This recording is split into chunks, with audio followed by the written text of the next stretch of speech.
नमस्ते बच्चों, स्वागत है आपके अपने YouTube चैनल दीक्षा क्लासेस स्टडी में। हम फिजिक्स पढ़ रहे थे और फिजिक्स के कल के वीडियो में हम चैप्टर नंबर 2 के पार्ट 1 पे बात की थी। पार्ट 1 में टोटल 40 ऑब्जेक्टिव प्रश्न देखे थे और कल के वीडियो में हम आपको बताया थे कि पार्ट 2 में हम 40 और MVVI ऑब्जेक्टिव प्रश्न को देखेंगे। तो चलिए बिना देरी किए हुए आज की वीडियो को स्टार्ट करते हैं। इससे पहले वाले वीडियो नहीं देखे तो जाइए डिस्क्रिप्शन में लिंक है, देख लीजिए। चलिए, आपका 41 नंबर प्रश्न का है, निकट दृष्टि दोष उत्पन्न होने का क्या कारण है। निकट दृष्टि दोष उत्पन्न होने का क्या कारण है। अभिनेत्र लेंस की वक्रता बढ़ जाना, या अभिनेत्र लेंस की वक्रता घट जाना, या नेत्र गोलक की लंबाई घट जाना। यह सभी कथन सही सत्य है यानी सही है। तो मेरे प्यारे बच्चों, आपका 41 का राइट आंसर क्या हो जाएगा, ये हो जाएगा निकट दृष्टि दोष उत्पन्न होने का कारण है अभिनेत्र लेंस की वक्रता बढ़ जाना। आपका राइट आंसर ये हो जाएगा। अगला क्वेश्चन देखेंगे, आपका 42 नंबर प्रश्न। 42 नंबर प्रश्न आपसे कह रहा है, निकट दृष्टि दोष दूर करने के लिए किस लेंस का व्यवहार होता है। निकट दृष्टि दोष दूर करने के लिए किस लेंस का व्यवहार होता है। उत्तल, अवतल, समतल या ये सभी। तो निकट दृष्टि दोष को अगर हमें दूर करना रहता है तो हम कौन से दर्पण का उपयोग करते हैं, यानी कौन से लेंस का व्यवहार करते हैं, तो बी अवतल लेंस का व्यवहार करते हैं। आपका राइट आंसर बी हो जाएगा। अगला क्वेश्चन देखेंगे, आपका 43 नंबर प्रश्न। 43 नंबर प्रश्न आपसे कह रहा है, आंख में प्रवेश करने वाले प्रकाश की मात्रा को नियंत्रित करता है परितारिका, पक्षमाभी पेशिया, पुतली या लेंस। आंख में प्रवेश करने वाले प्रकाश की मात्रा को नियंत्रित कौन करता है। काफी एमबीबीआई क्वेश्चन है। तो आपका राइट आंसर क्या हो जाएगा, ये हो जाएगा परितारिका करता है। कौन करता है, तो परितारिका करता है। अगला क्वेश्चन देखेंगे, आपका 44 नंबर प्रश्न। 44 नंबर प्रश्न आपसे कह रहा है, नेत्र में प्रवेश करने वाले प्रकाश किरणों का अधिकांश अपवर्तन होता है नेत्रोदर अंतर पृष्ठ पर, या अभिनेत्र के अंतर पृष्ठ पर, या कॉर्निया के बाहरी पृष्ठ पर, या इनमें से कोई नहीं। तो 44 का आपका राइट आंसर क्या हो जाएगा, नेत्र में प्रवेश करने वाले प्रकाश की किरणों का अधिकांश अपवर्तन कहां होता है, तो कॉर्निया के बाहरी पृष्ठ पे होता है। आपका राइट आंसर सी हो जाएगा। अगला प्रश्न देखेंगे, आपका 45 नंबर प्रश्न। 45 नंबर प्रश्न आपसे कह रहा है, मंद प्रकाश में किसकी शिथिलता से पुतली पूर्ण रूप से फैल जाता है। मंद प्रकाश यानी जो प्रकाश मंद यानी बहुत ही धीमी मात्रा में आता रहता है, किसकी शिथिलता से पुतली पूर्ण रूप से फैल जाता है। कॉर्निया, परितारिका, एरिस या इनमें से कोई नहीं। तो 45 का आपका राइट आंसर क्या हो जाएगा, आपका राइट आंसर बी हो जाएगा। परितारिका के कारण ऐसा होता है। राइट आंसर आपका बी हो जाएगा। अगला क्वेश्चन देखेंगे, जितने भी बच्चे नए चैनल को सब्सक्राइब कर लेंगे, और जो ये ऑब्जेक्टिव का सेशन चल रहा है, काफी महत्वपूर्ण सेशन चल रहा है, तो आप सभी बच्चे ऑब्जेक्टिव के सेशन को अच्छी तरह से देखेंगे। चलिए, आपका 46 नंबर प्रश्न का, नेत्र गोलक के गोल होने पर देख पाते हैं, यानी नेत्र गोलक के गोल होने पर क्या देख पाते हैं। निकट की वस्तुओं को, या दूर की वस्तु को, या 25 सेंटीमीटर दूर की वस्तु को, या इनमें से कोई नहीं। नेत्र गोलक के गोल होने पर क्या देख पाते हैं। तो आपका 46 का राइट आंसर हो जाएगा निकट दृष्टि दोष को। आपका राइट आंसर ए हो जाएगा। काफी गजब। अगला क्वेश्चन देखेंगे, आपका 46 नंबर प्रश्न। 46 नंबर प्रश्न का, वस्तु को हटा देने के बाद भी नेत्र पटल पर प्रतिबिंब कितने सेकंड तक रहता है। यानी वस्तु को हटा देने के बाद में नेत्र पटल पे प्रतिबिंब कितने सेकंड तक रहता है। 1 प्रति 10 सेकंड तक, या 1 प्रति 20 सेकंड तक, या 1 प्रति 16 सेकंड तक, सॉरी 1 बाई यहाँ पे कहिए, प्रति इसको नहीं क्या कहिए, 1 बाई 10 सेंटीमीटर, या 1 बाई 20 सेंटीमीटर, या 1 बाई 16 सेंटीमीटर, या 1 बाई 5 सेंटीमीटर तक रहती है। बताइए, तो 47 का आपका राइट आंसर क्या हो जाएगा। 47 का आपका राइट आंसर मेरे प्यारे बच्चों क्या हो जाएगा, ये हो जाएगा 1 बाई 10 सेंटीमीटर तक नेत्र पटल पर प्रतिबिंब बना रहता है। आपका राइट आंसर ए हो जाएगा। ठीक है, काफी एमबीबीआई प्रश्न है, काफी एमबीबीआई प्रश्न है। ऐसे प्रश्न को आप लोग एमबीबीआई बनाइए और बेहतर तैयारी कीजिए। चलिए, आपका 48 नंबर प्रश्न। 48 नंबर प्रश्न आपसे कह रहा है, दृष्टि निर्बंध सिद्धांत का उपयोग कहाँ किया जाता है। दृष्टि निर्बंध सिद्धांत का उपयोग कहाँ किया जाता है। चलचित्र प्रक्षेपण में, या फोटोग्राफी कैमरे में, या सूक्ष्मदर्शी में, या इनमें से कोई नहीं। दृष्टि निर्बंधन सिद्धांत का उपयोग कहाँ किया जाता है। तो 48 का आपका राइट आंसर क्या हो जाएगा, 48 का आपका राइट आंसर ए हो जाएगा, चलचित्र प्रक्षेपण पे। आपका राइट आंसर ए हो जाएगा। अगला क्वेश्चन देखेंगे, आपका 49 नंबर क्वेश्चन। 49 नंबर क्वेश्चन कह रहा है, 49 नंबर क्वेश्चन क्या कह रहा है आपसे, कॉर्निया के पीछे क्या है जो काले रंग की पेशियों का समुच्चय है? बताइए कॉर्निया के पीछे क्या है जो काले रंग की पेशियों का समुच्चय? परितारिका, नेत्रपटल, दृष्टिपटल या इनमें से कोई नहीं। तो 49 का आपका राइट आंसर क्या हो जाएगा? 49 का राइट आंसर आपका ए हो जाएगा, परितारिका। कॉर्निया के पीछे का जो काले रंग की पेशियां होता है, पेशिये का समुच्चय है, तो कौन होता है? तो परितारिका होता है। चलिए अगला क्वेश्चन देखेंगे आपका 50 नंबर क्वेश्चन। 50 नंबर क्वेश्चन आपसे कह रहा है आयु में वृद्धि होने पर मानव नेत्र में स्पंदन क्षमता घट जाती है, यह दोष कहलाते। यानी जैसे ही आयु में वृद्धि होती है यानी उम्र में वृद्धि होती है तब मानव नेत्र की स्पंदन क्षमता घट जाती है, यह दोष क्या कहलाते? अबिंदुकता या दीर्घ दृष्टि दोष या लघु दृष्टि दोष या जरा दृष्टि दोष। तो 50 का आपका राइट आंसर क्या हो जाएगा? 50 का आपका राइट आंसर हो जाएगा जरा दृष्टि दोष। आपका राइट आंसर डी हो जाएगा। क्या हो जाएगा? डी हो जाएगा। अगला क्वेश्चन देखेंगे आपका 51 नंबर प्रश्न। हाँ तो मेरे प्यारे बच्चों 51 नंबर प्रश्न आपसे कह रहा है कि पेशियों के शिथिल होने पर अभिनेत्र लेंस की फोकस दूरी लगभग होती है 3.5 सेंटीमीटर या 2.5 सेंटीमीटर या 4.2 सेंटीमीटर या 2.7 सेंटीमीटर। बताइए क्या हो जाएगा? पेशियों के शिथिल होने पर अभिनेत्र लेंस की फोकस दूरी लगभग होती है, तो 51 का राइट आंसर आपका हो जाएगा 2.5 सेंटीमीटर। क्या हो जाएगा? 2.5 सेंटीमीटर। आपका राइट आंसर बी हो जाएगा। अगला क्वेश्चन देखेंगे आपका 52 नंबर प्रश्न। 52 नंबर प्रश्न आपसे कह रहा है अति सूक्ष्म कण किस तरह के प्रकाश को परिकर्ण करते हैं? यानी अति सूक्ष्म कण किस तरह के प्रकाश को परिकर्ण करते हैं? लाल, पीला, नीला या बैंगनी। तो आपका 52 का राइट आंसर क्या हो जाएगा मेरे प्यारे बच्चों? सी हो जाएगा, नीला। अगला क्वेश्चन देखेंगे आपका 53 नंबर प्रश्न। 53 नंबर प्रश्न थोड़ा सा बड़ा प्रश्न है लेकिन इसको ध्यान से देखेंगे और पढ़ेंगे उसके बाद आंसर देंगे, ठीक है।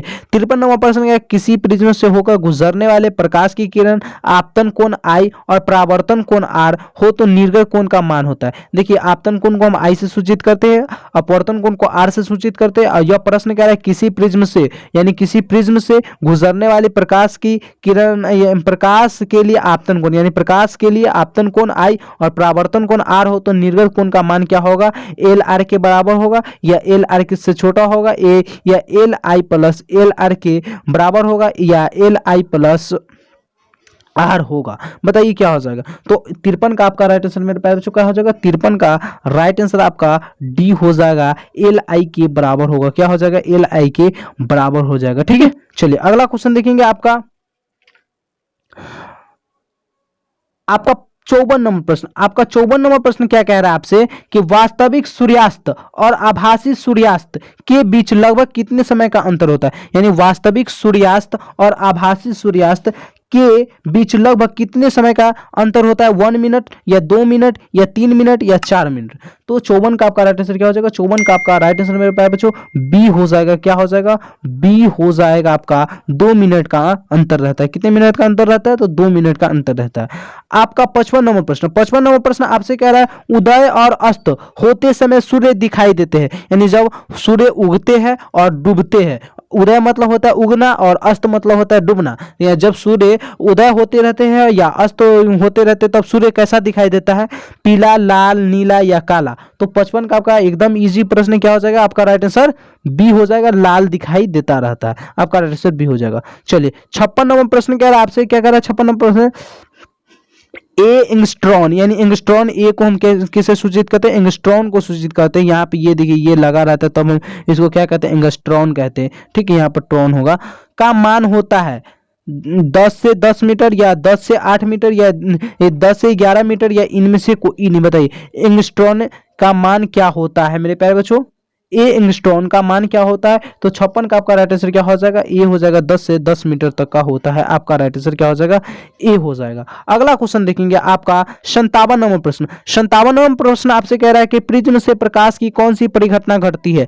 प्रिज्म से प्रकाश की कौन सी परिघटना घटती है? परावर्तन, अपवर्तन, वर्ण विक्षेपण या इनमें से कोई नहीं। प्रिज्म से प्रकाश की कौन सी परिघटना घटती है? तो 57 का आपका राइट आंसर क्या हो जाएगा? सी हो जाएगा, वर्ण विक्षेपण। क्या हो जाएगा? वर्ण विक्षेपण। चलिए अब 58 नंबर प्रश्न देखेंगे आपका 58 नंबर प्रश्न। 58 नंबर प्रश्न कह रहा है नेत्र लेंस की फोकस दूरी अधिक हो जाने से कौन सा दृष्टि दोष होता है? बताइए नेत्र लेंस की फोकस दूरी अधिक हो जाने से कौन सा दृष्टि दोष होता है? निकट दृष्टि दोष, जरा दृष्टि दोष, सॉरी दूर दृष्टि दोष या जरा दृष्टि दोष या जरा दूरदर्शिता भी कहते हैं इसे, या डी इनमें से कोई नहीं। तो 58 का आपका राइट आंसर क्या हो जाएगा? 58 का राइट आंसर आपका बी हो जाएगा, दूरदृष्टि दोष। देखिए मेरे प्यारे बच्चों ऑब्जेक्टिव का सेशन चला रहे हैं और और ऑब्जेक्टिव के सेशन में आपका हम ज़्यादा समय नहीं लेते, ठीक है, इसलिए किसी क्वेश्चन पे ज़्यादा चर्चा भी नहीं करते हैं। चलिए आपका 59वां प्रश्न आपसे कह रहा है किस दृष्टि दोष में किसी वस्तु का प्रतिबिंब रेटिना के आगे बनता है, यानी किस दृष्टि दोष में किसी वस्तु का प्रतिबिंब रेटिना के आगे बनता है, निकट दृष्टि दोष में या दूर दृष्टि दोष में या जरा दूरदर्शिता में या इनमें से कोई नहीं। तो 59 का आपका राइट आंसर क्या हो जाएगा, 59 का राइट आंसर आपका ए हो जाएगा, निकट दृष्टि दोष में ऐसा होता है, यानी किस दृष्टि दोष में किसी वस्तु का प्रतिबिंब रेटिना के आगे बनता है, तो रेटिना के आगे निकट दृष्टि दोष में बनता है। अगला क्वेश्चन देखेंगे आपका 60 नंबर के बाद अब टोटल का टोटल बस 20 ही प्रश्न बचेंगे। चलिए 60 नंबर प्रश्न कह रहा है नेत्र की असमंजन क्षमता कम हो जाने से उत्पन्न होता है, यानी नेत्र की असमंजन क्षमता कम हो जाने से क्या उत्पन्न होता है, निकट दृष्टि दोष, दूर दृष्टि दोष, जरा दृष्टि दोष या वरानाधता। बताइए क्या हो जाएगा 60 का आंसर। तो 60 का आपका राइट आंसर क्या हो जाएगा, नेत्र की असमंजन क्षमता कम हो जाने से कौन सा दोष उत्पन्न होता है, तो जरा दृष्टि दोष उत्पन्न होता है। आपका राइट आंसर सी हो जाएगा। अगला क्वेश्चन देखेंगे आपका 61 नंबर प्रश्न। 61 नंबर प्रश्न क्या कर आपसे, कॉर्निया में दोष अर्थात उसके पुनः गोलीय न होने के कारण किस प्रकार का नेत्र दोष होता है। कॉर्निया में दोष अर्थात उसके पुनः गोलीय न होने के कारण किस प्रकार का नेत्र दोष होता है, अबिंदु का या दीर्घ दृष्टि दोष या जरा दृष्टि दोष या लघु दृष्टि दोष। 61 नंबर काफी महत्वपूर्ण प्रश्न है मेरे प्यारे बच्चों। तो क्या हो जाएगा, कॉर्निया में दोष अर्थात उसके पूर्णतः गोलीय, यानी कॉर्निया में दोष होने के कारण वह पूर्णतः गोलीय न होने के कारण कौन से नेत्र दोष होता है, तो उसमें क्या होता है, अबिंदुता होता है। आपका राइट आंसर क्या हो जाएगा, ए हो जाएगा। अगला प्रश्न देखेंगे 62 नंबर प्रश्न। 62 नंबर प्रश्न आपसे कह रहा है अबिंदुकता नेत्र दोष वाले व्यक्ति के चश्मे में किस तरह के लेंस से दोष का निवारण होता है, यानी जिसके भी नेत्र में अबिंदुकता दोष हो जाते हैं उसके चश्मे में किस प्रकार के लेंस लगाए जाते हैं, अवतल लेंस, बेलनाकार लेंस या उत्तल लेंस या द्विफोकसी लेंस। बताइए 62 का आंसर। तो 62 का आपका राइट आंसर क्या हो जाएगा, 62 का आपका राइट आंसर बी हो जाएगा, बेलनाकार लेंस लगाया जाता है उनके नेत्र में, ठीक है, उनके चश्मे में, नेत्र में नहीं। चलिए आपका 63 नंबर प्रश्न। 63 नंबर प्रश्न आपसे क्या कह रहा है, ध्यान से देखिएगा मेरे प्यारे बच्चों। 63 नंबर प्रश्न अच्छा लग रहा होगा वीडियो तो प्लीज लाइक कीजिए और जाते जाते कमेंट भी कीजिएगा, ठीक है। चलिए 63 नंबर प्रश्न का दोष रहित नेत्र 25 सेंटीमीटर और अनंत के बीच रखी वस्तु को आसानी से देख पाता है, इसके बीच दूरी को कहते हैं दृष्टि परिसर या अनंत बिंदु परिसर या निकट बिंदु परिसर या कोई नहीं। प्रश्न को समझिए, प्रश्न आपको नहीं समझ में आया। प्रश्न क्या है, दोष रहित नेत्र, यानी जिस नेत्र में कोई दोष हो वह नेत्र 25 सेंटीमीटर और अनंत के बीच रखी वस्तु को आसानी से देख पाता है, यानी 25 सेंटीमीटर से लेकर वह अनंत के वस्तु को आसानी से देख पाता है। इसके बीच दूरी को कहते हैं दृष्टि परिसर या अनंत बिंदु परिसर या निकट बिंदु परिसर या इनमें से कोई नहीं। तो 63 का आपका एकदम इजी प्रश्न। 63 का राइट आंसर आपका क्या हो जाएगा मेरे प्यारे बच्चों, ये हो जाएगा दृष्टि परिसर। क्या कहते हैं इसे, दृष्टि परिसर, इस दूरी को कहते हैं। आपका राइट आंसर ए हो जाएगा। अगला प्रश्न आपसे 64 नंबर प्रश्न कह रहा है। 64 नंबर प्रश्न आपसे क्या कह रहा है, मानव नेत्र में दो हो, मानव नेत्र दो अतः इनका दृष्टि क्षेत्र होगा, यानी मानव नेत्र दो अतः इसका दृष्टि क्षेत्र क्या होगा, 80 डिग्री, 180 डिग्री या 150 डिग्री या 160 डिग्री या 120 डिग्री। तो 64 का आपका राइट आंसर क्या हो जाएगा, 64 का राइट आंसर आपका ए हो जाएगा, 180 डिग्री। क्या होगा, मानव नेत्र दो है तो यानी दो है अतः इसका दृष्टि दोष होगा, तो 180 डिग्री सेंटीमीटर। अगला क्वेश्चन देखेंगे आपका 65 नंबर प्रश्न कर रहा है दूर दृष्टि वाले आंख साफ साफ देख सकती है, दूर दृष्टि वाले आंख साफ साफ देख सकती है दूर की वस्तु को, निकट की वस्तु को, बड़ी वस्तु को या इनमें से कोई नहीं। तो 65 का आपका बहुत ही इजी क्वेश्चन है, दूर दृष्टि वाले आंख साफ साफ देख सकते हैं। तो 65 का आपका राइट आंसर क्या हो जाएगा, दूर दृष्टि जिसमें रहता है वह निकट की वस्तु को साफ साफ देख सकता है। आपका राइट आंसर क्या हो जाएगा, 65 का राइट आंसर आपका बी हो जाएगा। क्या हो जाएगा, बी हो जाएगा। अगला क्वेश्चन देखेंगे आपका दीर्घ दृष्टि दोष होने का क्या कारण है, बताइए दीर्घ दृष्टि दोष होने का क्या कारण है। अभिनेत्र लेंस की फोकस दूरी का घटना, अभिनेत्र लेंस की फोकस दूरी का घटना या नेत्र गोलक का बड़ा हो जाना या अभिनेत्र लेंस की वक्रता का घटना या अभिनेत्र लेंस की फोकस दूरी का अत्यधिक हो जाना। बहुत ही गजब का प्रश्न है। प्रश्न करा दीर्घ दृष्टि दोष होने का क्या कारण है? तो 66 का आपका राइट आंसर क्या हो जाएगा? 66 का आपका राइट आंसर मेरे प्यारे बच्चों डी हो जाएगा। अभिनेत्र लेंस की फोकस दूरी का अत्यधिक हो जाना क्या होता है? यह अभिनेत्र लेंस की फोकस दूरी अत्यधिक हो जाता है तो दीर्घ दृष्टि दोष हमारे अंदर आंख में उत्पन्न हो जाते हैं। आपका राइट आंसर डी हो जाएगा। चलिए 67 नंबर प्रश्न आपसे कह रहा है अभिनेत्र लेंस की फोकस दूरी में परिवर्तन किया जाता है पुतली द्वारा, दृष्टिपत्तल द्वारा, पक्षमाभी पेशिया द्वारा या परितारिका द्वारा। अभिनेत्र लेंस की फोकस दूरी में परिवर्तन किया जाता है तो 67 का राइट आंसर क्या हो जाएगा? सी हो जाएगा, पक्षमाभी पेशिया द्वारा। आपका राइट आंसर सी हो जाएगा। अगला क्वेश्चन देखेंगे 68 नंबर प्रश्न। 68 नंबर प्रश्न आपसे कह रहा है कि रेटिना प्रकाश को परिवर्तित करता है विद्युत ऊर्जा में या विद्युत सिग्नल में या वास्तविक प्रतिबिंब में या इनमें से कोई नहीं। रेटिना प्रकाश को परिवर्तित करता है, किसमें परिवर्तित करता है? तो 68 का राइट आंसर आपका बी हो जाएगा, विद्युत सिग्नल में। क्या हो जाएगा? विद्युत सिग्नल में परिवर्तित करता है। आपका राइट आंसर बी हो जाएगा। अगला क्वेश्चन देखेंगे आपका 69 नंबर प्रश्न।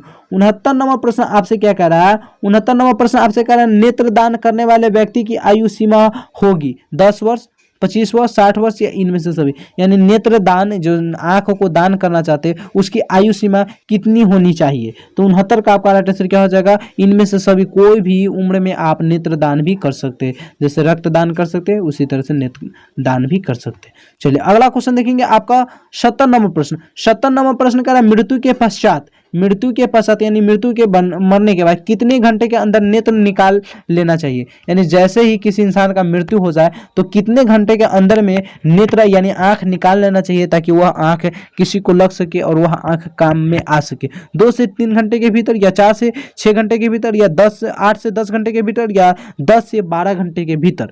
तो 70 का आपका राइट आंसर क्या हो जाएगा? 70 का आपका राइट, मृत्यु के पश्चात किसी भी इंसान का अगर आपका आंख निकालना है तो 4 से 6 घंटे के भीतर निकाल सकते हैं। आपका राइट आंसर बी हो जाएगा। 71 नंबर प्रश्न कह रहा है, 71 नंबर प्रश्न आपसे क्या कह रहा है? इनमें कौन व्यक्ति नेत्रदान कर सकता है? संक्रामक रोग से पीड़ित या मधुमेह का रोगी या दम्मे का रोगी या ए और बी सी दोनों? बताइए, बी और सी दोनों। इनमें कौन व्यक्ति नेत्रदान कर सकता है? यानी इसमें से कौन सा ऐसे व्यक्ति है जो नेत्रदान कर सकता है? तो 71 का राइट आंसर आपका मेरे प्यारे बच्चों बी और सी दो, जिसमें मधुमेह की रोगी हो यानी जो मधुमेह से परेशान हो वो भी नेत्रदान कर सकते हैं और दम्मे की रोगी हो वो भी नेत्रदान कर सकते हैं। ठीक है, आपका राइट आंसर डी हो जाएगा। अगला क्वेश्चन देखेंगे आपका